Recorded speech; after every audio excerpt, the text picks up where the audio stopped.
let's say you have some trouble remembering the trig values for all the special angles, that is 0 or 30 or 45 or 60 or 90 degrees. It turns out that there's a simple way to generate the chart that would let you get the trig functions for those first quadrant angles, which you can then use to find all the other quadrant angles that have them at reference angles.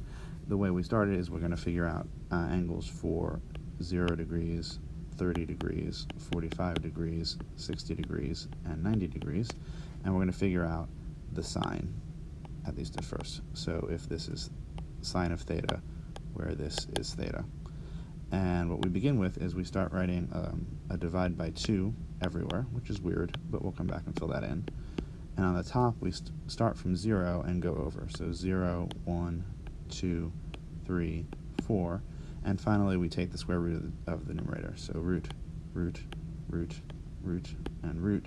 That gives us some redundant things, but allows us to simplify our line now to say, well, root of 0 is 0. 0 over 2 is still just 0. And root of 1 is 1. 1 over 2 is just a half. Root of 2 can't be simplified.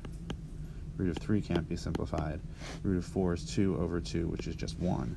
And that gives us the sine values for the special angles. If we want the cosine values, well, we remember that the cosine of an angle is the sine of its complement, so we can basically move from everything from here, like cosine of 0 would be the sine of 90, or would be 1. And the cosine of 30 degrees would be the sine of 60, which would be that, or root 3 over 2.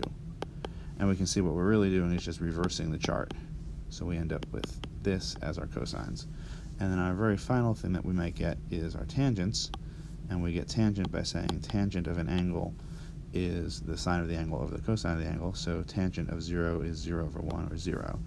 And then we have tangent of 30 degrees, which is 1 over 2 over root 3 over 2, which is 1 over root 3.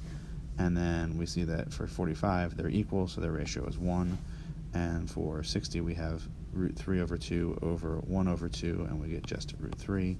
And then the special case that for 90 degrees, we have 1 over 0, which is undefined, and we usually write as infinite, but is really undefined.